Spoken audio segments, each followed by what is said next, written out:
नमस्कार, आप देख रहे हैं कुरुक्षेत्र और मैं हूं आपके साथ आलोक। कुरुक्षेत्र में आज न बात होगी राजनीति की और न ही आज बात होगी क्राइम की। कोई भी समसामयिक ऐसी कोई भी आरोप प्रत्यारोप की आज कोई बात ही नहीं होगी। आज बात होगी सिर्फ और सिर्फ दिल की, वो भी दिल से। और इसीलिए आज हमने खास पैनल बुलाया है। और इसकी जरूरत क्यों आन पड़ी? पिछले कुछ दिनों ऐसे मामले सामने आए, जो वो वाराणसी में डांस करते एक शख्स की मौत का मामला हो या फिर वो आज गोमती नगर में एक आईएएस की मौत का मामला। इससे पहले भी ऐसे तमाम सारे मामले सामने आए हैं और वो इन मामलों की अगर तह तक जाएं, अगर जमीन तक जाएं, अगर रूट तक जाएं, तो कुछ चीजें ऐसे सामने आ रही हैं कि दिल से जुड़े मामले कहीं ना कहीं सामने आ रहे हैं। और खास करके युवा अवस्था और युवा हसरतें जब परवान चढ़ती हैं तो कहते भी हैं जिंदगी को देखने का इंसान का नजरिया बदल जाता है। पर आज के परिप्रेक्ष्य में इन हालातों में युवा सबसे ज्यादा प्रभावित नजर आ रहा है और पिछले कई दिनों में ऐसे मामले सामने आए हैं। तो क्या कुछ इससे बचाव करेंगे, कैसे बचा जा सकता है ऐसी बीमारियों से, क्या कुछ इनके लक्षण होते हैं, एक बड़ा पैनल, एक हेल्दी पैनल डॉक्टर्स का आज सिर्फ और सिर्फ भारत समाचार के कुरुक्षेत्र की डिबेट में। जल्दी से बिना कुछ देर के हुए आए हुए मेहमानों से अपने दर्शकों का परिचय करा देते हैं। हमारे साथ डॉक्टर वीरेंद्र यादव जी हैं, जो कि ऑफिशियली स्पोक पर्सन है आईएमए के। वीरेंद्र जी नमस्कार, बहुत बहुत आपका स्वागत है। साथ ही साथ लोकेंद्र गुप्ता जी भी हैं, जो कि स्पेशलिस्ट हैं, इमरजेंसी डिपार्टमेंट के हेड हैं मेदांता हॉस्पिटल के। नमस्कार लोकेंद्र जी, आपका भी बहुत बहुत स्वागत है। और इसी के साथ साथ हमारे साथ डॉक्टर धर्मेंद्र कुमार शर्मा जी भी हैं, जो कि कंसल्टेंट फिजिशियन है और काउंसलर हैं, मोटिवेशनल स्पीकर के साथ साथ यूपीपीएससी के मेडिकल ऑफिसर है। कुछ और भी मेहमान हमारे साथ जुड़ेंगे, आप सबका बहुत बहुत स्वागत है। मैं सबसे पहले आ रहा हूं डॉक्टर वीरेंद्र यादव जी के पास, जो कि आईएमए के ऑफिशियली स्पोक पर्सन है। वीरेंद्र जी, जिस तरीके से लगातार कई ऐसे मामले सामने आए हैं और ये डिबेट कोई आज की नहीं, मैं काफी दिनों से सोच रहा था कि एक बड़ा हेल्दी पैनल बनाऊं, ताकि कुछ अगर समस्याएं सामने आ रही हैं तो समस्या का समाधान भी निकले, उसका निराकरण भी कैसे निकले। इसीलिए आज मैंने खास आप लोगों को आमंत्रित किया है। वीरेंद्र जी, जब इस तरीके के मामले आपने भी देखा होगा सामने आ रहे हैं युवाओं में, कभी राजू श्रीवास्तव को लेकर के जिनका मामला सामने आया, कहीं बारातों में, कहीं बैडमिंटन खेलते खेलते, कहीं आपने देखा होगा रामलीला में अभिनय करते करते लगातार किस तरीके से लोगों की पल भर में ही 1 मिनट में मौत हो जा रही है। इसके पीछे आपको क्या लगता है, अगर हम इसकी रूट पर जाएं, तह तक जाएं, क्या वजह लगती है इनिशियल स्टेज पे? देखिए, इनिशियल स्टेज पे अगर देखा जाए तो पहले भी यंग जो एडल्ट्स हैं उनमें हार्ट अटैक की जो इनसे वो है इंसिडेंस है, बेसिकली ऐसा नोट किया गया है पहले भी। लेकिन जो कोरोना है, कोरोना के बाद ये जो नंबर है ये काफ़ी बढ़ गया है। उसके पहले की जो होता था तो संभव है कि सडन कार्डियक डेथ यंग में भी पहले भी नोटिस किया गया है। लेकिन जब से कोविड आया तो कोविड के बाद से ये देखा गया कि जो थ्रोम्बोटिक प्रॉपर्टी है आर्टरीज में या थ्रोम्बस बनने की प्रॉपर्टी, वो थोड़ा बढ़ गई है। और ऐसे लोगों मामलों में जिनमें कोविड हुआ, उनमें ज़्यादा देखा जा रहा है कि उनमें कार्डियक अरेस्ट यंग स्टेज में ज़्यादा हो रही है। तो ऐसे मामले ज़्यादा आ रहे हैं कोविड के बाद। तो यह बहुत संभव है कि जो यंग एडल्ट में कार्डियक अरेस्ट हो रहा है, इसका कुछ न कुछ कोविड से रिलेशन हो सकता है। जी, यानी कि एक कोविड की वजह से एक सॉफ्ट टारगेट हो गया, ये कहा जा सकता है क्या डॉक्टर साहब? नहीं, सॉफ्ट टारगेट इसलिए कि देखिए हमारी जो मेडिसिन है वो एविडेंस बेस्ड मेडिसिन पर हम काम करते हैं। जी जी, हम ये देखते हैं कि साहब पहले कैसा इंसिडेंस था और अब कैसा इंसिडेंस है। तो पहले क्या चेंजेस थे, क्या नया हुआ, इस बेस पे हम कोरिलेट करते हैं। हम 100% किसी को नहीं कह सकते कि ऐसा ही है, लेकिन ये हम जरूर ये देख लेते हैं कि अगर उसके बाद हो रहा है तो बहुत ज्यादा संभावना है कि उसके बाद, क्योंकि उस समय भी नोटिस किया गया था, क्योंकि इन्फ्लेमेटरी मार्कर्स बढ़े होते थे और बहुत सारे ऐसे मार्कर्स थे जो कार्डियक इन्वॉल्वमेंट होता है, जिसकी वजह से इसलिए हम ज्यादा कोरिलेट कर रहे हैं कोविड से हार्ट अटैक को यंग हार्ट अटैक। जी, तो पहले से जो हार्ट के पेशेंट है, इसका मतलब उनको फिर अब ज्यादा सावधान और सजग रहना है। हाँ, पहले की जो, हाँ बिल्कुल बिल्कुल सही कह रहे हैं। जो पहले हार्ट अटैक के पेशेंट होते थे, जैसे जिन लोगों में हार्ट अटैक होता था, उसमें इंसिडेंस इसलिए भी ज़्यादा बढ़ा है। कुछ स्टडीज़ भी हैं, चाइना की भी हैं, इंडिया की भी हैं, कि ये देखा गया कि ड्यूरिंग कोविड पीरियड जिनके हार्ट अटैक क्या ये हाइपरटेंशन या डायबिटीज या कोरोनरी आर्टरी डिजीज थी, उनमें हार्ट अटैक या उनमें डेथ रेट काफ़ी ज़्यादा पाई गई। और उनमें मार्कर्स भी ज़्यादा बढ़े हुए पाए गए। लेकिन जैसे पोस्ट कोविड की बात है तो अभी ये मैटर रिसर्च का है कि क्या ऐसा कोई जो इन्फ्लामेटरी मार्कर है अभी भी परसिस्ट कर रहा है, या उस समय ऐसा इन्फ्लामेटरी मार्कर हुआ जिसने एथेरोथ्रोम्बोसिस किया, एंडोथेलियल डिसफंक्शन किया और हार्ट में ब्लॉकेज को बढ़ाया। तो ये अभी तो रिसर्च का विषय है, ये सोचा जा रहा है। लेकिन ये निश्चित है कि उस समय जो कार्डियक डेथ, जो कोरोना में डेथ हुई, उसमें कार्डियक का इन्वॉल्वमेंट काफी ज्यादा था, या जो इनको प्री एग्जिस्टिंग डिजीज थी उनमें डेथ रेट काफी ज्यादा थी। जी चलिए, ये एक रीजन हो सकता है कार्डियक अरेस्ट का, एक सॉफ्ट टारगेट, जबकि कोविड सर्वाइवर जो है इनके लिए एक ये वजह हो सकती है। मैं डॉक्टर लोकेंद्र जी आपके पास आ रहा हूँ। डॉक्टर लोकेंद्र जी, मैं अभी आने से पहले मैं थोड़ी सी रिसर्च कर रहा था, तो मैं थोड़ा सा एक लेमैन के तौर पर मेरा ये एक सवाल है कि मैंने सुना था कि बहुत हद तक बचा जा सकता है। वैसे तो जो भी चीज़ें करनी चाहिए आपको डॉक्टर की एडवाइस से करनी चाहिए, लेकिन कभी कभी घरेलू उपचार भी थोड़ा सा कर सकते हैं, और लेकिन आजमाना एक डॉक्टर की देखरेख में ही कहते भी है कि little knowledge is danger knowledge. इसीलिए मैंने आज आपसे खास ये सवाल पूछा। सीपीआर के बारे में मैं चाह रहा था, कार्डियोपल्मोनरी रिससिटेशन, इसकी मदद से सांस लेने में जैसे दिक्कत होती है उससे मदद मिलती है। कैसे एक बहुत आसान से सरल में तरीके से आप समझाना चाहेंगे हमारे दर्शकों को ये क्या होता है?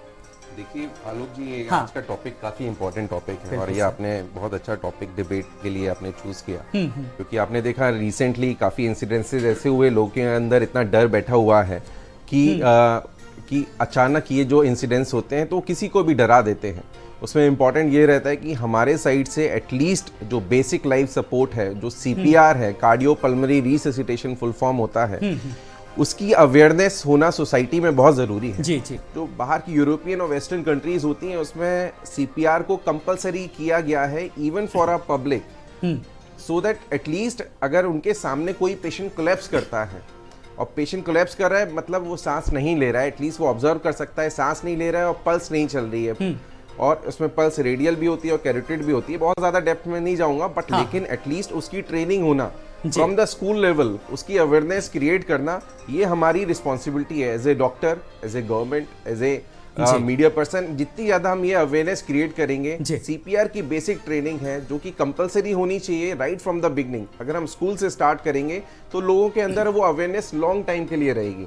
और अगर हम पेशेंट कोलैप्स करता है, हमारे सामने ही कोई भी पेशेंट अगर है ना जिम के टाइम पे या कहीं पे भी किसी भी जगह पे अगर कोलैप्स कर रहा है, अगर हम टाइमली सीपीआर स्टार्ट करते हैं तो देयर इज एवरी पॉसिबिलिटी कि उस पेशेंट की जान हम बचा सकते हैं, एटलीस्ट उस टाइम के लिए जब तक पेशेंट को हॉस्पिटल पहुंचने में जितना टाइम लग रहा है। तो वो कीमती जो गोल्डन आवर रहता है वो तभी से स्टार्ट हो जाता है जब पेशेंट कोलैप्स हुआ है, जब पेशेंट को अरेस्ट हुआ है, उस टाइम पे ही सीपीआर स्टार्ट करते हुए as soon as possible nearby centre पे जहाँ पे डॉक्टर्स, नर्सेज और सारी फैसिलिटी उपलब्ध हो, उस सेंटर में शिफ्ट कराना बहुत जरूरी है। जी बिल्कुल। अब ये चीजें कहीं ना कहीं पाठ्यक्रम में जरूर शामिल हो, इस पर भी कहीं ना कहीं जोर देना है। चलिए मैं आपके पास आऊंगा, लेकिन डॉक्टर धर्मेंद्र कुमार शर्मा जी भी हमारे साथ जुड़ गए। एक बार फिर से धर्मेंद्र जी आपका बहुत बहुत स्वागत करना चाहूंगा। आप तो कंसल्टेंट भी हैं, फिजिशियन भी हैं, मेडिकल ऑफिसर भी हैं। जब इस तरीके के ऐसे मामले सामने आ रहे हैं, खास करके मैं जब युवाओं को लेकर के, युवा अवस्था की अगर बात कर रहा हूं, इस तरीके के मामले सामने आ रहे हैं, बढ़ रहे हैं पिछले कुछ दिनों से, और आज उसी पर मैंने एक हेल्दी डिबेट भी रखी है, आप सब लोगों को बुलाया है। मैं चाहूंगा कि इस पर आपको क्या लगता है, इन सब के पीछे क्या कुछ रीजन है, क्या कुछ वजह है?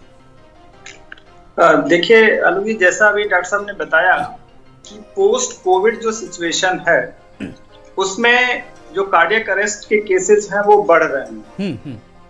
यूथ, उसमें जो यंग एज के लोग हैं वो कहीं न कहीं उसके लिए ज्यादा विक्टिम हो रहे हैं। और जो पोस्ट कोविड सिचुएशन है वो जो उसका पैथोलॉजिकल और फिजिकल इम्पैक्ट है वो तो है ही, साथ में जो एक साइकोलॉजिकल स्ट्रेस है, बहुत सारे लोगों ने अपनी जॉब खोई, बहुत सारे लोगों ने अपने किसी परिजन को खोया इस कोविड फर्स्ट और सेकेंड वेव में। तो वो जो एक डर है, लगातार जो स्ट्रेस बना हुआ है, एड्रेनलिन लगातार उस पर्सन में बढ़ रहा है, वो भी एक वजह है जो इस तरह की सिचुएशन का जो प्रिविलेंस है वो बढ़ा रहा है। अभी जो सीपीआर की बात आपने पूछी डॉक्टर डॉक्टर साहब साहब ने की, से, जी, हाँ, हाँ। तो मैं एक पॉइंट अपने तरफ से ये ऐड करना चाह रहा हूँ कि जहां पे मेरी अभी इस समय पोस्टिंग है, इस सिचुएशन को देखते हुए हम लोगों ने अभी 1 महीने पहले ही एक इस तरह की ड्राइव स्टार्ट की है, जिसमें कि जितने भी यहाँ पे इंटरमीडिएट कॉलेजेस हैं हमारे पीएचसी के इर्द गिर्द, वहां पे हम लोग एक सीपीआर ट्रेनिंग प्रोग्राम कर रहे हैं 1 घंटे का, जिसमें कि जो स्टूडेंट्स हैं उनको इन्वॉल्व करके और स्ट्रेस मैनेजमेंट का भी उसमें एक आधे घंटे का सेशन हम लोग रख रहे हैं कि जो ये पोस्ट कोविड सिचुएशन है उसको किस तरीके से कोप करें। तो हमें इस अपने जो भी फिजियोलॉजिकल और पैथोलॉजिकल चेंजेस हुए हैं, मेडिकल साइंस में कहते हैं कि कोई भी डेथ सडन नहीं होती, उसके पहले वो कुछ न कुछ सिम्टम देती है आपकी बॉडी, जिसको कि आप इग्नोर करते हैं। लेकिन अभी की जो सिचुएशन है उसमें वो सडन डेथ हो रही है, हो सकता है कि सिम्टम कोई भी नहीं आया हो और एकदम से वो पर्सन कोलैप्स हो जाए। तो इस बात को थोड़ा सा इस पे जागरूक होने की जरूरत है और अपने बॉडी में किसी भी एबनॉर्मल सिम्टम को नजरअंदाज न करें। मैं यही आपके जो भी दर्शक हैं उनसे कहना चाहूंगा कि कुछ भी ऐसा एबनॉर्मल लगता है उनके रूटीन में, उनकी फिजियोलॉजी में, तो एक बार अपने डॉक्टर से जरूर संपर्क करें, जिससे कि समय रहते उनके जान को बचाई जा सके या फिर जो भी नीडेड उस समय नेसेसिटीज हैं उस पे काम किया जा सके। डॉक्टर धर्मेंद्र जी, मेरा एक सवाल आपसे ये है कि जो बॉडी कुछ ना शुरुआत में इनिशियल स्टेज पर अलार्म करती है, तो वो अलार्मिंग सिचुएशन क्या होती है, कैसे उसके लक्षण पता लगाए जा सकते हैं? एक लेमैन के तौर पर मेरा आपसे सवाल है जी। जी बिल्कुल, उसमें 2-3 सिम्टम्स को अगर हम ध्यान रखें, सबसे पहले नंबर पे हमारा एनर्जी लेवल। अगर हमारी बॉडी में जो 9 फिजियोलॉजीज हैं उसमें कुछ भी अगर एबनॉर्मल हो रहा है तो हमारा जो एनर्जी लेवल है वो कहीं न कहीं डिटेरियोरेट करेगा, कम होगा। हमारी जो अलर्टनेस है, हमारी जो एक एक्टिविटी है पूरे दिन की, वो कहीं न कहीं उसमें सफर कर रही होगी। दूसरी चीज कि हमारा डाइजेशन डिस्टर्ब हो सकता है या फिर हमें प्रॉपर नींद नहीं आ सकती है, हमारी इरिटेबिलिटी, जैसे अगर बीपी बढ़ रही है हमारी तो इरिटेबिलिटी का थोड़ा सा इशू हो सकता है। तो ये कुछ छोटे छोटे सिम्टम हैं, अगर वो आपको किसी भी पर्सन को आ रहे हैं तो उसको नजरअंदाज न करें और अपने डॉक्टर से संपर्क करें कि ये सिम्टम किसी बीमारी के सिम्टम तो नहीं है। अगर वो जनरल सिम्टम है तो कोई इशू नहीं है, लेकिन अगर वो किसी बीमारी के सिम्टम होंगे तो समय रहते उस पर इलाज किया जा सकता है, जिससे कि उसकी जान को बचाया जा सकता है। जी, लेकिन आमतौर पर ये सिचुएशन जब होती है डॉक्टर धर्मेंद्र जी, जब हम शुगर की बात करते हैं, बीपी की बात करते हैं, कोलेस्ट्रॉल, और शुगर, बीपी, कोलेस्ट्रॉल ये तो एक तरीके से पैकेज हो गया, पूरी तरीके से कॉम्पैक्ट पैकेज। शुगर भी, बीपी भी अब अमूमन देखने को मिल रहा है। ऐसे में इन जो आपने लक्षण बताएं अमूमन ये शुगर वाले में साफ तौर पर होते हैं और जो घर घर में देखे जा सकते हैं। मैं खुद देखता हूँ ऐसी चीजों को। जी, जो डायबिटिक सिचुएशन है, 68 to 70% जो कम्युनिटी है हमारे देश की वो डायबिटिक हो चुकी है। और diabetes is a serious metabolic disorder. हमारे मेडिकल साइंस में कहते हैं कि ये सीरियस मेटाबॉलिक डिसऑर्डर है, तो अपने साथ में ये बहुत सारी प्रॉब्लम को लेकर के आता है। जैसे जब भी डायबिटीज होगी तो लिपिड प्रोफाइल अगर उस डायबिटिक पेशेंट का आप देखेंगे तो थोड़ा हायर साइड पे होगा। लिपिड प्रोफाइल अगर एबनॉर्मल है, हायर साइड पे है, तो वो कार्डियोमायोपैथी लेकर के आ रहा है, रेटिनोपैथी लेकर के आ रहा है, इस तरह के नेफ्रोपैथी लेकर के आ रहा है। तो डायबिटीज तो एक साइलेंट किलर जैसा है ही है, अपने साथ वो बहुत सारी प्रॉब्लम्स को लेकर के आ रहा है। तो अगर आप डायबिटिक हैं तो जाहिर सी बात है कि आपको इन सारे पॉइंट्स पे अवेयर होने की जरूरत है। और जो आपका एक रूटीन चेकअप है कि आप हर 6 महीने पे आप अपना HbA1c कराइए, अपना जो लिपिड प्रोफाइल LFT और KFT कराते रहिए, जिससे कि कुछ भी एबनॉर्मल अगर हो रहा है तो समय रहते उसका इलाज किया जा सके।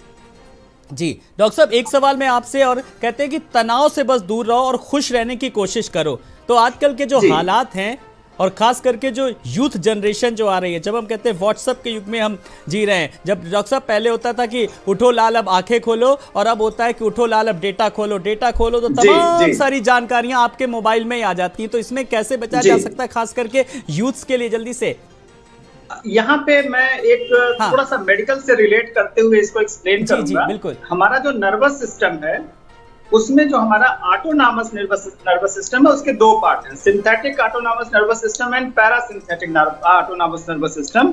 जो हमारा सिंथेटिक ऑटोनॉमस नर्वस सिस्टम है वो हमें इमरजेंसी के लिए तैयार करता है, और वो इमरजेंसी के तैयार करने के लिए हमारे शरीर में एक हार्मोन एड्रेनलिन सीक्रेट करता है। और जो उसके उल्टा जो हमारा पैरासिम्पैथिक ऑटोनॉमस नर्वस सिस्टम है वो सेरोटोनिन एंडोर्फिन सीक्रेट करता है जो डी स्ट्रेसर है। अब हम सुबह उठते ही अगर जैसे आपने बताया कि हमने व्हाट्सएप खोला, हमने स्ट्रेसर दिया, अपने एड्रेनलिन के सिक्रीशन को खुद से बढ़ा लिया उठते ही, तो जाहिर सी बात है कि पूरे दिन हम स्ट्रेस में रहेंगे। और उठो लाल अब आंखें खोलो कि हम उठे और हम नेचर के समीप हैं, अपने पेरेंट्स के साथ में कुछ बात करने की कोशिश कर रहे हैं, अपने बच्चों के साथ में कुछ बात करने की कोशिश कर रहे हैं, मींस कि हम डी स्ट्रेसर एक्टिवेट कर रहे हैं, एंडोर्फिन और सेरोटोनिन के सिक्रीशन को एक्टिवेट कर रहे हैं। तो स्ट्रेस मैनेजमेंट में कोई ऐसा रॉकेट साइंस लाने की जरूरत नहीं है। इन छोटी छोटी बातों को बिल्कुल छोटे छोटे उपाय करके हम बहुत सारी समस्या का समाधान कर सकते हैं। बहुत अच्छी चीजें आपने बताई जो हम जिनका हम डेली किस तरीके से सामने लाते हैं। हमारे साथ डॉक्टर मोहित सिंह जी भी जुड़ गए हैं जो कि संयुक्त निदेशक हैं आयुष्मान भारत के डिजिटल इंडिया के। डॉक्टर मोहित सिंह जी नमस्कार, बहुत बहुत स्वागत है। एक बार मैं फिर आज अपने दर्शकों को बता दूं, आज हम कोई राजनीति की बात नहीं कर रहे, कोई क्राइम की बात नहीं कर रहे, आज हम सिर्फ दिल की बात, वो भी दिल से कर रहे हैं। इसीलिए खास पैनल डॉक्टर लोकेंद्र गुप्ता जी भी हैं, इमरजेंसी स्पेशलिस्ट जो कि मेदांता हॉस्पिटल के हेड ऑफ डिपार्टमेंट इमरजेंसी के। डॉक्टर वीरेंद्र यादव जी हैं, ऑफिशियल स्पोक पर्सन IMA के। डॉक्टर धर्मेंद्र कुमार शर्मा जी हैं, UPPSC के मेडिकल ऑफिसर कंसल्टेंट फिजिशियन। एक बड़ा पैनल हमारे साथ। डॉक्टर मोहित सिंह जी, लगातार पिछले कुछ दिनों से ऐसे मामले सामने आ रहे हैं जो कम युवाओं में, किस तरीके से देखा जाए कम उम्र में ही युवाओं को हार्ट अटैक जैसी डिजीज सामने आ रही। पिछले दिनों कई ऐसे मामले सामने आए। आपको क्या कुछ ऐसी वजह लगती है और कैसे बचा जा सकता है? आलोक जी, हम आपसे इसको दो हिस्से में बांट के आपको बताना चाहेंगे। पहला हिस्सा इसका होगा जहाँ पे हमारी लाइफ स्टाइल धीरे धीरे, जो हमारा एक कल्चर था, जो हमारी ज़्यादा आबादी थी वो ग्रामीण अंचल में रहती थी। ग्रामीण अंचल में जो उनका डेली रूटीन होता था उसमें वो काफ़ी ज़्यादा टहलते थे, घूमते थे, और जो खाने की टाइमिंग थी वो सेट थी और सोने का टाइम सेट था। हम धीरे धीरे अर्बनाइजेशन की तरफ जब बढ़े तो आज की डेट में ना तो स्पेस बचा बच्चों के खेलने के लिए, क्योंकि छोटी छोटी कॉलोनीज बन गई हैं। पहले लोग दौड़ भाग किया करते थे और वो जो सोसाइटी है वो भी इतनी इनसिक्योर हो गई है कि हम बच्चों को अपनी सोसाइटी के बाहर भी नहीं जाने देते। तो जो बच्चों का खेलने का समय था वो मोबाइल, टीवी, इंटरनेट ले गया। तो जो एक बच्चों में एक्टिविटी लेवल है वो घटता जा रहा है, जिसका परिणाम ये हो रहा है कि बच्चे जल्दी एज में विभिन्न बीमारियों से ग्रसित हो रहे हैं और साथ में उनका वजन, आने वाले टाइम में हमारा एक बहुत बड़ा जो महामारी है वो वजन होगा बच्चों का। और कोविड एरा में बच्चों को, जो बच्चे अवेयर भी नहीं थे बहुत ज़्यादा इस सिस्टम से, वो भी इस सिस्टम के साथ जुड़ गए हैं। तो अभी जो आज का फेज है उसमें मोबाइल, इंटरनेट का डी एडिक्शन भी एक बड़ा पार्ट है। तो वजन एक हो गया। दूसरा, हमने अपने जो हमारा एजुकेशन सिस्टम है उसमें जो फिजिकल फिटनेस का जो चैप्टर है या फिजिकल फिटनेस का जो हिस्सा है उसको हम लगातार छोटा करते जा रहे हैं। हम ऐसे हेल्थ इवेंट बहुत, या ऐसे जो इवेंट्स होते हैं खेलने वाले, वो भी कम करते जा रहे हैं। तो बच्चों की जो एक्टिविटी लेवल है वो घट रही है। हमें इसके बारे में गंभीरता से सोचना पड़ेगा और बच्चों को जो आज की डेट में फास्ट फूड कॉन्सेप्ट है उससे दूर ले जाना होगा। जी बिल्कुल, ये छोटे छोटे उपाय जैसे कि डॉक्टर मोहित जी ने बताया। मैं डॉक्टर वीरेंद्र जी आपके पास आ रहा हूँ। जैसे कि डांस वाला जो, अगर वाराणसी का जो मामला सामने आया है, चाहे वो इससे पहले बैडमिंटन खिलाड़ी का, चाहे वो रामलीला के, एक्स्ट्रा जो होता है एक्साइटमेंट, ये भी कहीं ना कहीं एक अहम फैक्टर है और एनर्जी जो है वो ड्राइव में देखना कि बढ़ जाता है। तो ये इसको कैसे कंट्रोल किया जा सकता है? देखिए, इसमें कोई डाउट नहीं कि स्ट्रेस जो फैक्टर है ये बहुत बड़ा रोल प्ले करता है कार्डियक अरेस्ट और कार्डियक डिजीज में। खासतौर से कार्डियक डिजीज ऐसे लोग जो ऐसे प्रोफेशन में है जो बहुत ज़्यादा पब्लिक की नीड है, जैसे कि साहब हमें अच्छा परफॉर्म करना है, ऐसा कुछ करें कि लोग जैसे अच्छा माने, डांस कर रहे हैं तो अच्छा देखें। कोई जैसे राजू जी की बात थी, कॉमेडियन थे, तो उनके ऊपर भी भले ही वो हंसाते थे लोगों को, लेकिन अंदर एक स्ट्रेस फैक्टर होता था कि हम कैसे अपनी बात को रखें कि पब्लिक बहुत खुश हो। वो जो स्ट्रेसिंग फैक्टर है निश्चित तौर पे ये बहुत बड़ा रोल प्ले कर रहा है कार्डियक डिजीज में। और आने वाला जो समय है, जैसे समय बढ़ता जा रहा है, आगे बीत रहा है, स्ट्रेस फैक्टर बढ़ते जा रहे हैं, सोशल सिक्योरिटी कम होती जा रही है, तो स्ट्रेस फैक्टर बढ़ रहा है। तो स्ट्रेस फैक्टर की वजह से cardiac disease, even blood pressure, hypertension, ये सारा का सारा बहुत तेजी से बढ़ रहा है। जी, डॉक्टर साहब, स्ट्रेस तो हर जॉब में है। एज बिंग जर्नलिस्ट मेरा आपसे सवाल, हम लोग खुद शिफ्ट वाली ड्यूटी में रहते हैं, ऑफिस का भी प्रेशर रहता है, फिर कभी इस शिफ्ट में गए तो आना, सबकी शिफ्ट वाली ड्यूटी होती है। आजकल हम मॉडर्नाइजेशन युग में जिस तरीके से जी रहे हैं, अपार्टमेंट कल्चर की जब हम बात कर रहे हैं, तो कैसे क्या कुछ सावधानी बरतें, किस तरीके से खान पान में हम बरतें, किस तरीके से अपनी जो लाइफ स्टाइल है उसमें परिवर्तन करके हम बहुत हद तक दूर तो नहीं लेकिन निजात जरूर पा सकते हैं, थोड़ी सी कम जरूर कर सकते हैं। देखिए, जब हम लोग स्ट्रेस की बात करते हैं तो हम कह देते हैं स्ट्रेस नहीं लो, लेकिन ऐसा होता नहीं है। स्ट्रेस लेना नहीं होता, स्ट्रेस होता है। सपोज कि ये एक मानसिक अवस्था है स्ट्रेस। अब उस मानसिक अवस्था को हम एक्टिवली बहुत ज़्यादा कम नहीं कर सकते, बल्कि हम अपने आप को डाइवर्ट कर सकते हैं। सबसे इम्पॉर्टेंट तो होता है योग। जो हमारी जो प्राकृतिक चिकित्सा है या योग है, यह सबसे बड़ा होता है स्ट्रेस बस्टर। कि अगर आप योग कर रहे हैं और एक ध्यान लगा रहे हैं कि साहब हम आधे घंटे, ज़्यादा नहीं, अपने लिए आधे घंटे, आप कोई भी टाइम जो आपके लिए फ्री हो, अगर आप बैठ के कर रहे हैं, तो इससे आपका मन जो है, जितने भी स्ट्रेसिंग जो वातावरण है वहाँ से हट करके अपने मन की तरफ देखता है, तो अपने आप ही एक स्ट्रेस से कम हो जाता है। इसके अलावा मॉर्निंग वॉक है, इवनिंग वॉक है, जो भी है, लेकिन ये जो एक्सरसाइज है ये बहुत एग्रेसिव नहीं होनी चाहिए, क्योंकि हो सकता है कि लैटेंट डिजीज आप में परसिस्ट कर रही हो और वो एकाएक जो है बस्ट हो जाए उस एक्सरसाइज की वजह से, और सीधा बहुत बड़ा एक इवेंट हो जाए कि कार्डियक अरेस्ट हो जाए, एमआई हो जाए, हार्ट अटैक हो जाए, कुछ भी हो सकता है। तो जो स्ट्रेस कम करने का है, वॉलंटरी कम करने का, सीधे हम अटैक स्ट्रेस पे नहीं कर सकते, बल्कि जैसे बच्चों के साथ खेलना हुआ जब टाइम मिला, परिवार के साथ घूमना हुआ जब टाइम मिला, और अपने जो रूटीन है, भले ही आपकी रूटीन चेंज होती रहती है, लेकिन जो भी समय है उसमें आप ये मान के चलें कि अपने लिए भी कुछ समय निकालना है और खुश रहने की कोशिश करना है, और ऐसे वर्क करना है जिसमें आपको खुशी मिलती हो, क्योंकि जो आपका काम है ये काम तो जाने वाला नहीं है इतनी आसानी से। चलिए, लेकिन मैं अगर समझूं आसान भाषा में, तो परिस्थितियां कितने भी विपरीत क्यों ना हो, लेकिन हमें खुश रहने की आदत को अपनी आदत में, अपने जिंदगी में कहीं ना कहीं शुमार करना होगा। डॉक्टर लोकेन जी, आप चूंकि इमरजेंसी डील करते हैं, हेड हैं मेदांता अस्पताल में इमरजेंसी के, आपके पास तो तमाम सारे ऐसे मामले सामने आते होंगे। तो अब जब ठीक हो जाते हैं तो आप उनकी एनालिसिस भी करते होंगे, पूछते भी होंगे, तो आपको क्या लगता है कि सबसे ज़्यादा क्या कुछ वजह है?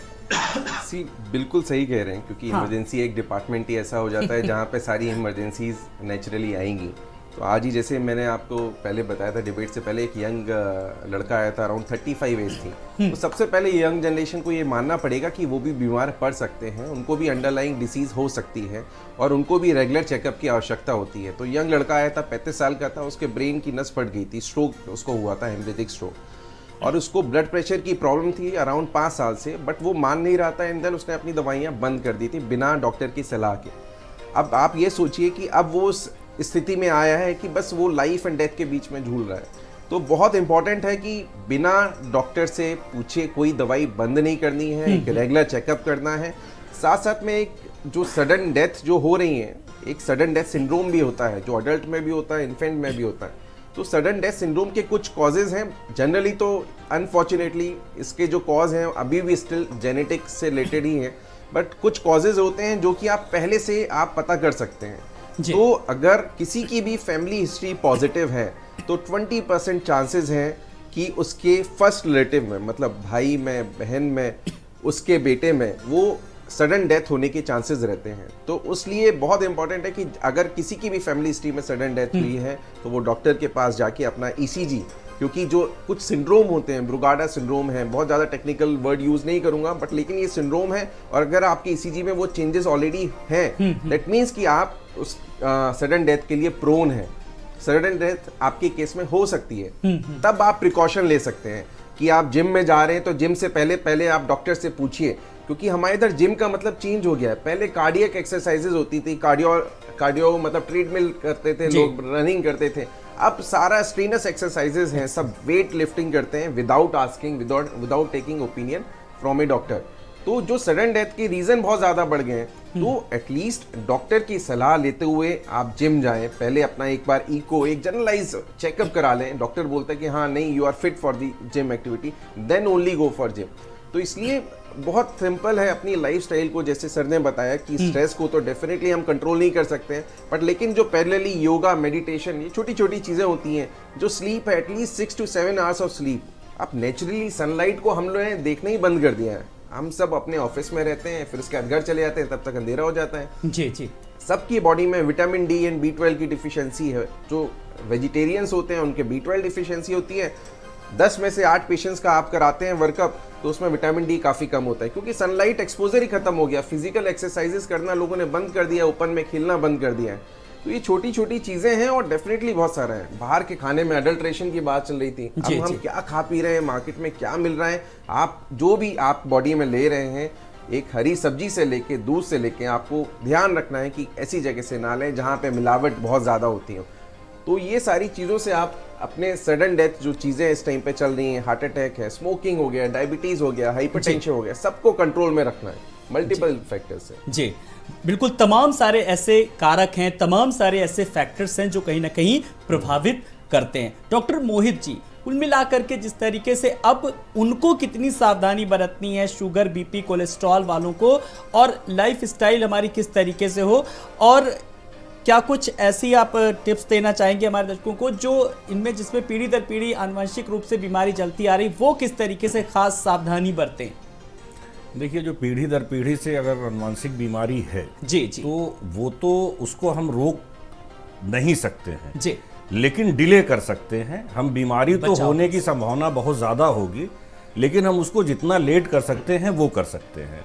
अब जैसे शुगर है, शुगर में अगर हम खान पान का ध्यान रखने के साथ सुबह और शाम में वॉक कर लें तो शुगर जो है वो लंबे समय तक आप डिले भी कर सकते हैं, और आप अपनी मेडिसिन को लंबे समय तक उसी पे रोक सकते हैं जहां पे आप स्टार्ट किए हुए हैं। मेडिसिन जरूर लेते रहें। जिस एज पे अगर आप हाइपरटेंशन डायग्नोस हुआ या डायबिटीज़ डायग्नोस हुआ तो मेडिसिन जरूर लें, और मेडिसिन के साथ में आप बाकी उससे बचाव के लिए वॉक एक बड़ा इंपॉर्टेंट, टहलना सुबह शाम जो एक बहुत अच्छी एक्सरसाइज है, जहां पे कुछ भी लागत नहीं है। आप छत पे टहल लीजिए, आप सोसाइटी में टहल लीजिए, घर के पास पार्क है वहां टहल लीजिए। आप अगर आधे घंटे टहल लेते हैं तो आपकी बहुत सारी बीमारियां ऐसे भी जो है वो डिले हो जाएंगी, और अगर होंगी तो कंट्रोल हो जाएंगी। इसके अलावा जैसे अभी डॉक्टर साहब ने कहा कि नींद, अभी क्या हो गया है, लोग लेट सो रहे हैं और जल्दी उठ रहे हैं, और फिर दिन, ये जो 8 घंटे, मतलब 8 घंटे तो एक आइडियल सिचुएशन है जहां 8 घंटे आपको सोना चाहिए, लेकिन 6 घंटे से कम कतई ना सोएं, चाहे वो बच्चे हों, चाहे वो एडल्ट हों, चाहे वो ओल्ड एज हो। बच्चों में एक टेंडेंसी होती है एग्जाम के टाइम में, क्योंकि जैसे अभी बात हो रहा था स्ट्रेस का, हमको लगता है कि हमें स्ट्रेस है, लेकिन स्ट्रेस में वो एक साल का भी बच्चा है, उसको चलना सीखना है। 10th का बच्चा है, उसको बोर्ड में बड़े अच्छे नंबर ले आने हैं। 12th का बच्चा है, उसको भी बोर्ड में अच्छे नंबर ले आने हैं, फिर उसको एग्जाम भी बीट करना है। तो स्ट्रेस में जो एडल्ट हैं उनका वर्क का प्रेशर है, फैमिली का प्रेशर है, स्ट्रेस में तो हर आदमी है। उस स्ट्रेस को कैसे हम कम कर सकते हैं, और एडल्ट में एटलीस्ट, और बच्चों में अगर कोशिश करें कि बच्चों का एक ग्रुप हो जो सुबह या शाम में जिस टाइम में समय मिल रहा हो वो आपस में खेले।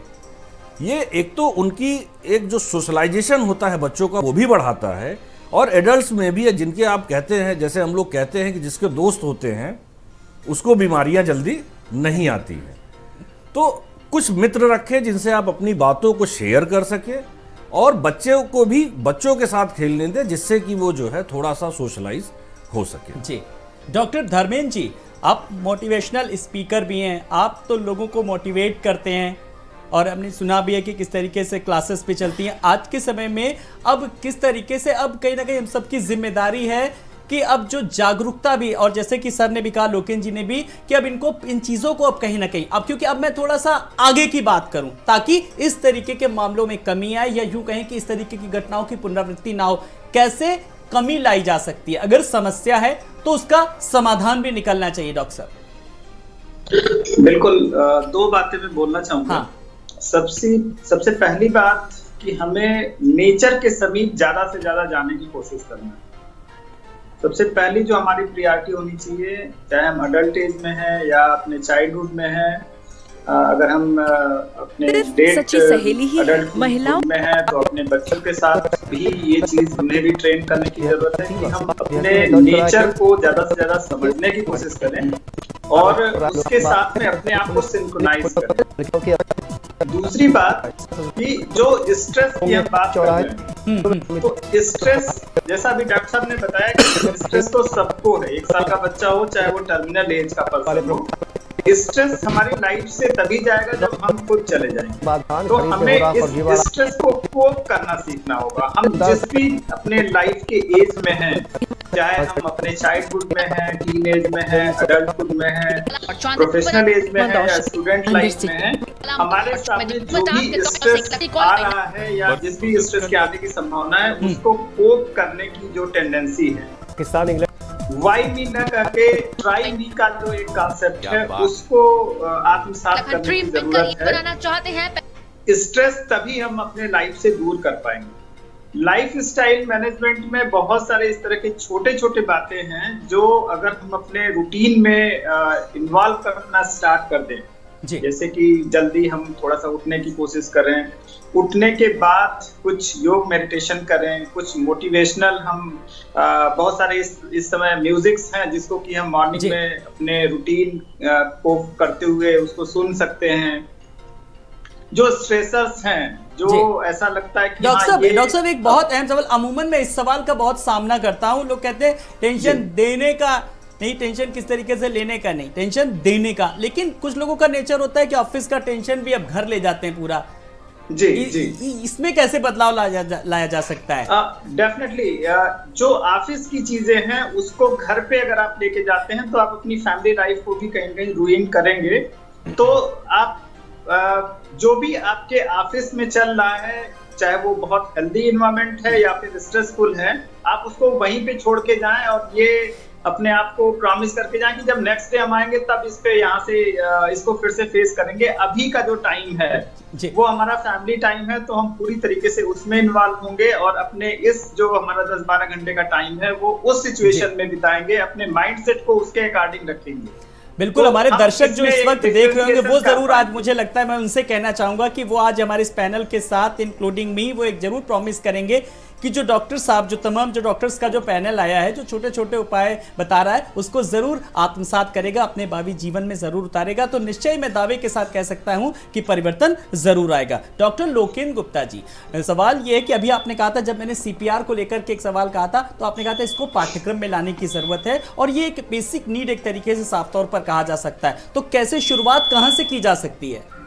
देखिए, जैसे मैंने बताया सर आपको कि शुरुआत तो स्कूल से करना बेस्ट होता है कि जो ग्रोइंग माइंड है उसमें अगर हम कुछ सिखाएंगे, पढ़ाएंगे तो वो बहुत लंबे तक जाएगा, क्योंकि बच्चा सीखेगा, वो बड़ा होगा, वो अपने बच्चों को सिखाएगा और इससे डायरेक्ट इम्पैक्ट, इसको आपको डायरेक्ट रिजल्ट दिखाई देगा। अगर सामने अगर कोई अटेंडेंट के सामने अगर कोई पेशेंट कोलैप्स कर रहा है, अगर वो CPR करता है और वो उसकी जान बचा लेता है, तो वो उस मोमेंट को, उस पल को वो ज़िंदगी भर नहीं भूलेगा।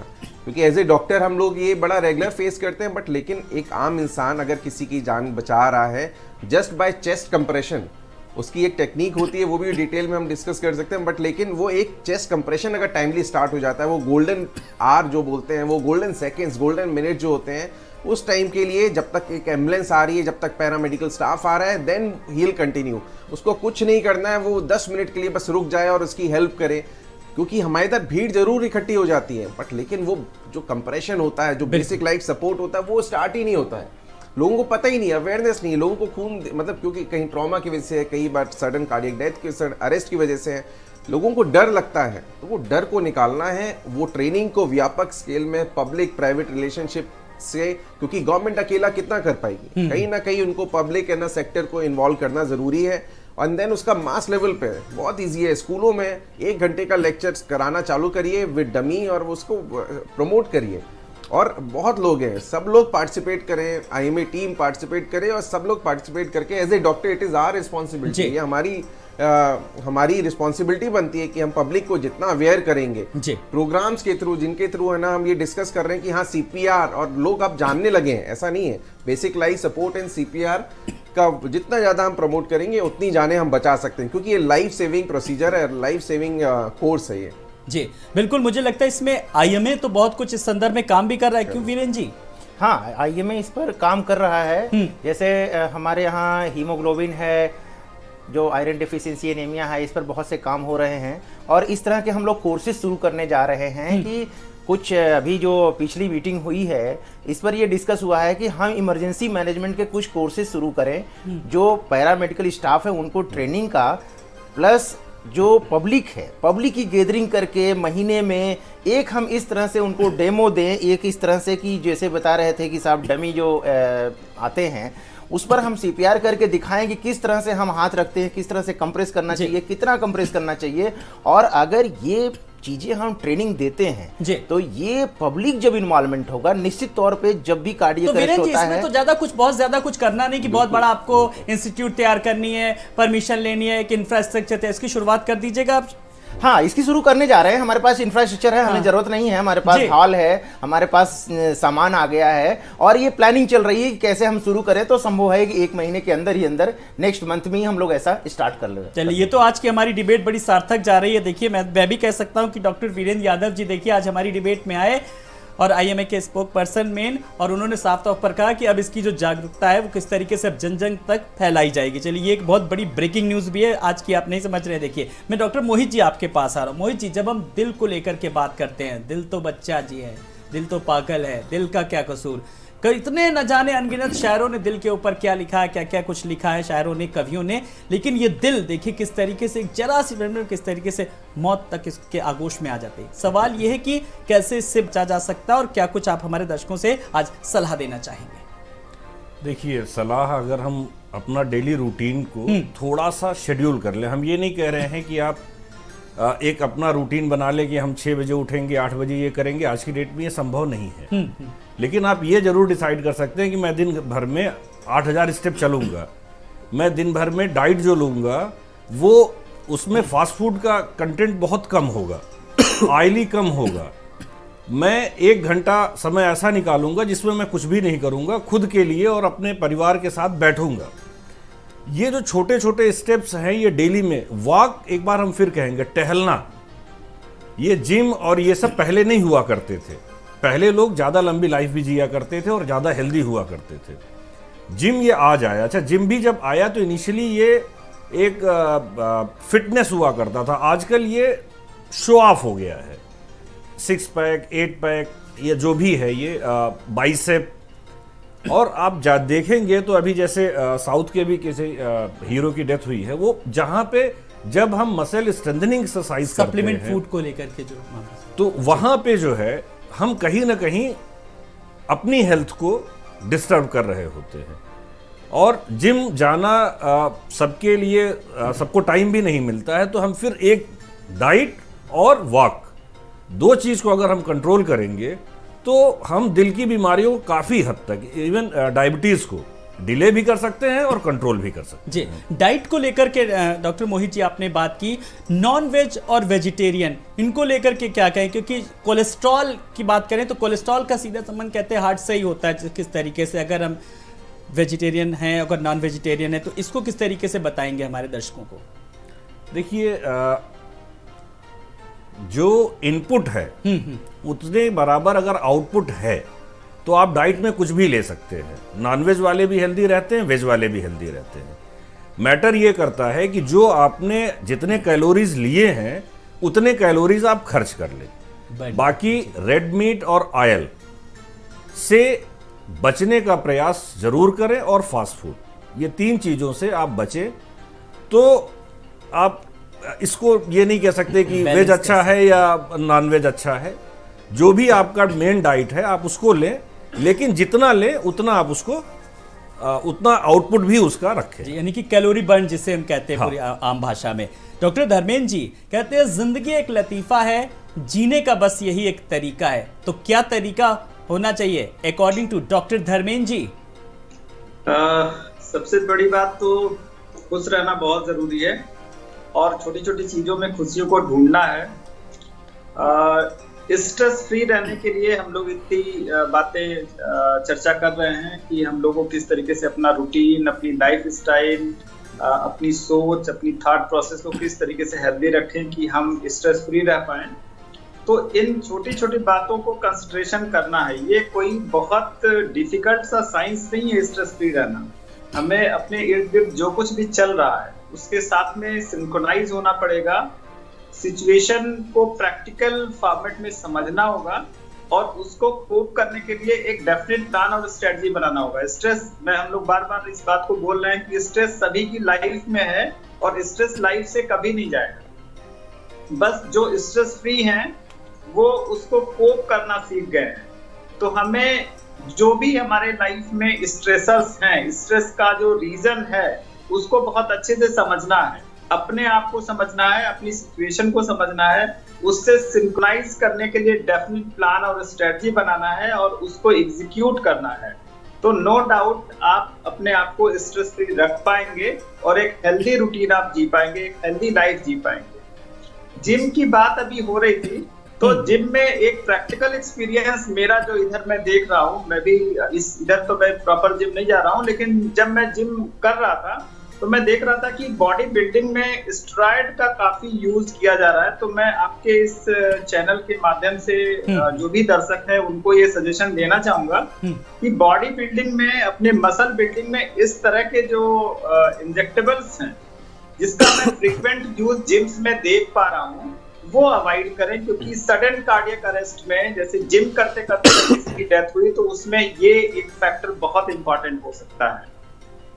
तो इस बात को जरूर जिम जाने वाले लोग ध्यान दें, पर्टिकुलरली जो वेट लिफ्टिंग और स्ट्रेचिंग एक्सरसाइजेस करने की कोशिश कर रहे हैं जी। तो इन छोटी छोटी बातों को हमें ध्यान रखना है जिससे कि हम अपने आप को स्ट्रेस फ्री रख पाएंगे और एक हेल्दी और हैप्पी लाइफ जी पाएंगे। जी बिल्कुल, हम एक हेल्दी लाइफ जीनी है। डॉक्टर लोकेन जी, क्योंकि हम आज युवाओं को लेकर के ज़्यादा फोकस कर रहे हैं, जिस तरीके से हार्ट के मामले सामने, फिर युवाओं की जब हम बात करते हैं तो जिम की भी बात आ रही सामने। अमूमन जो लोग जिम में जाते हैं तो वो कहते हैं ये भाई आपके ट्रेनर हैं, ये आपकी डाइट भी बताएंगे, ये आपको फला जो फूड सप्लीमेंट है वो भी बताएंगे, पूरा एक डाइटिशियन बहुत ज़्यादा होगा वो उनको बता देता है। तो लेकिन हमें डॉक्टर्स को भी कितना अंडर कस्टडी में रहना चाहिए? डेफिनेटली देखिए जिम, हाँ, क्योंकि आजकल एक ट्रेंड चल रहा है, obviously body building and then youth में एक फैसिनेशन भी रहता है कि सिक्स पैक्स बनाने का। बट बहुत इंपॉर्टेंट है कि जो ट्रेनर है that should be a certified trainer. क्योंकि अगर वो कुछ है ना डाइट बता रहा है और कोई है ना पाउडर एक रिकमेंड करता है या, तो ये सारी चीज़ें should be through a certified trainer. And then at the same time अगर आप जिम स्टार्ट कर रहे हैं, बॉडी बिल्डिंग स्टार्ट कर रहे हैं, हैवी वेट स्टार्ट कर रहे हैं, तो आपको पहले एक डॉक्टर को विजिट करना बहुत ज़रूरी है। एक बेसिक, मैंने बताया, बेसिक टेस्ट, रूटीन टेस्ट, जो बैटरी ऑफ टेस्ट है, चाहे वो ईसीजी है, चाहे अच्छा, अगर जिम किसी को ज्वाइन करना है तो कौन कौन से वो टेस्ट इनिशियल स्टेज पे जो आप बताना चाहें हमारे दर्शकों को? हाँ। मिनिमम एक ईसीजी, 12 लीड ईसीजी जो बोलते हैं, वो करना बहुत ज़्यादा ज़रूरी है। क्योंकि उससे एटलीस्ट ये पता पड़ जाएगा कि आपको कोई इनहेरिटेड कोई प्रॉब्लम तो नहीं है, ईसीजी में कुछ चेंजेस तो नहीं है, ऑलरेडी आपका हार्ट, जो मायोपैथी बोलती है, ऑलरेडी हार्ट आपका बड़ा तो नहीं है, या आपकी ईसीजी में जो क्यूटी सिंड्रोम होता है, लॉन्ग क्यूटी सिंड्रोम में ईसीजी में आपके कुछ साइंस होते हैं जो कि एक फिजिशियन, एक कार्डियोलॉजिस्ट देख के इजीली बता सकता है कि नहीं, gym is not meant for you, gym आपके लिए नहीं बना है। अगर आपको करना है तो केवल कार्डियो एक्सरसाइज कीजिए, वॉक पे जाइए, रनिंग कीजिए, रनिंग भी कितनी करनी है वो भी उस चीज़ में रिस्ट्रिक्शन होता है। तो एटलीस्ट ईसीजी कराइए, अपना kidney function, liver function test और अपना हीमोग्लोबिन लेवल। कई लोगों में हीमोग्लोबिन काफ़ी कम रहता है, अगर जैसे ही 5 और 6 हीमोग्लोबिन है because of whatever reason, and then वो जिम स्टार्ट करते हैं, तो ऑब्वियसली बात है कि वो कोलैप्स, सडन कोलैप्स करेंगे जी। दूसरा बहुत इंपॉर्टेंट एक पॉइंट ऐड करना है जिम में, अपार्ट फ्रॉम स्टेरॉइड का सब आजकल सब जानते हैं कि भाई जो पाउडर्स आते हैं और जो इंजेक्शन एनाबॉलिक स्टेरॉइड हैं ये तो लेना ही नहीं है। साथ साथ में जो अननेसेसरी मेडिकेशंस हम लेते हैं जिसकी वजह से हमारे इलेक्ट्रोलाइट इम्बैलेंस होता है, जिसकी वजह से हमारी जो हार्ट की रिदम में जो चेंज होती है, चाहे वो एंटीबायोटिक हो, चाहे एंटीहिस्टामिनिक हो, एंटीसाइकोटिक मेडिकेशन, जिसकी वजह से हमारे जो सोडियम है और पोटेशियम है उसका लेवल फ्लक्चुएट करता है, उसकी वजह से रिदम डिस्टर्बेंस होते हैं, और रिदम डिस्टर्बेंस जिसे अरिथमिया कहते हैं, जिसकी वजह से सडन कार्डियक अरेस्ट होता है। इसलिए बहुत इंपॉर्टेंट है कि आपकी अंडरलाइंग मेडिकेशंस, अंडरलाइंग कंडीशन को डॉक्टर को पता होना चाहिए, और वो अननेसेसरी मेडिकेशन, खुद से सेल्फ मेडिकेशन बिल्कुल नहीं करना चाहिए। क्योंकि कुछ एंटीबायोटिक ऐसी हैं जिसके सोडियम चैनल ब्लॉक होता है, कुछ एंटीसाइकोटिक मेडिकेशंस होती हैं जो एंटी डिप्रेसेंट होती हैं। बिना पूछे आपको कोई भी मेडिकेशन नहीं लेनी है, क्योंकि उसकी वजह से जो रिदम चेंजेस होते हैं और वो सडन रिदम चेंज हुआ और पेशेंट कोलैप्स कर गया और फिर ऑल ऑफ सडन होता है तो सबको शॉक लगता है कि मैं तो बिल्कुल ठीक था। तो छोटी छोटी चीज़ें हैं, कोई भी मेडिकेशन लेने से पहले आप डॉक्टर को कंसल्ट करें, then only start medication. Doctor साहब, ये सब चीज़ें बताने में पूछने में बहुत अच्छी लगती हैं अमूमन, लेकिन अगर हमें कभी भी कोई बुखार आता है या कोई भी चीज़ होती है, हम जा करके मेडिकल स्टोर से पैरासीटामोल ले लेते जा करके और मैं ठीक भी हो जाता हूँ। नहीं, बात बिल्कुल ठीक है। देखिए, पैरासीटामोल तक तो ठीक है, गवर्नमेंट ने डिसाइड कर रखा है कौन सी ओवर द काउंटर ड्रग्स हैं जो सेफ ड्रग्स हैं, वही है ना मेडिकल स्टोर वाला दे सकता है। अदरवाइज विदाउट प्रिस्क्रिप्शन जो हायर एंटीबायोटिक्स हैं, जो एंटीसाइकोटिक है, एंटी डिप्रेसेंट है, ये सब देनी ही नहीं चाहिए, बट लेकिन वो मिल जाती हैं।